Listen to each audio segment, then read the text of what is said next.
Alright, welcome to the channel. This is ImDarkcaval. Today we'll be making a video about fancy footwork, Dreamshake, and consistent finisher. Obviously, contact finisher is always going to be in there, and drop stepper is always going to be in there. Thank you to my first subscriber, Bag on Your Head. He pointed out to me that my drop steps weren't actually drop steps, at least the one I was thinking about. They were actually op steps, which meant I needed to get fancy footwork for them to be more efficient. Now on that note, it does not mean you should remove drop stepper. Drop stepper is very useful for contact moving around in the paint, but it's not the one.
So as you can see right here, I will be attempting an off step, and that fancy footwork is popping up right away.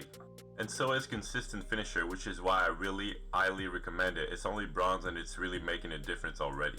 Honestly, I really like what they did with the dribbling this year. Like, you can be a big man, you can pull off some moves that last year you had to use your right stick to do it. Now you're just moving around and it's doing it. You just use your triggers, you just go with the R2 and the L2. So what you need to do a hop step is you only need to move your left stick towards the rim and tap square. That is it. So I went ahead and cropped you guys some highlights of my gameplay in the last few days. Basically, I started using a lot of the drop steps, a lot of hop steps, and it's really helping my gameplay. That is mostly the only ways I score. Otherwise, it's put back boss. I also ended up dropping deep hooks because I really want to do hooks when I want to move away from the dude. I don't need to be deep away from him. I can just be doing it like right now and then move away from him, Now defense is very good this year, so if you jump at the right time, you can get an insane block, but if you jump at the wrong time, you're basically giving up a free bucket.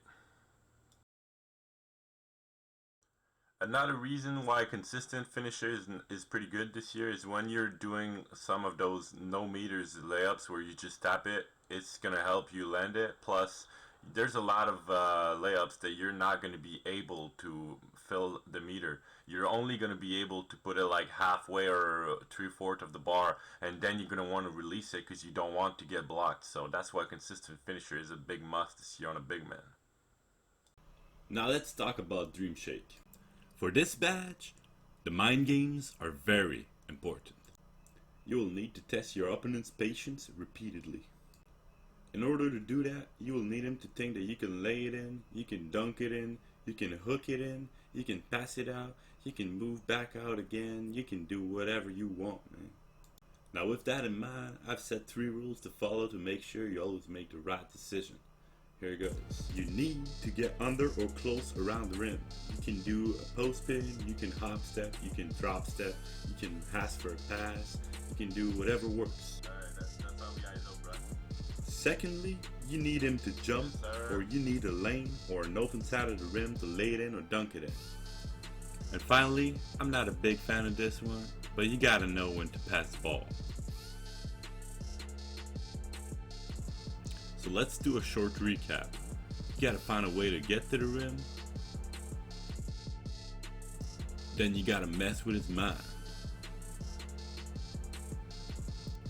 And finally, in order for all of this to be efficient, you need to know when to pass it out.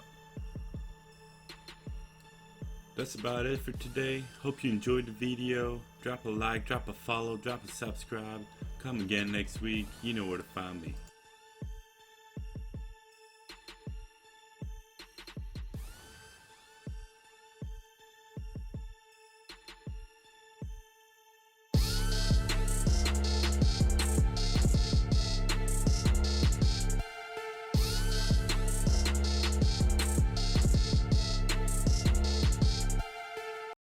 ImDarkcaval, better recognize.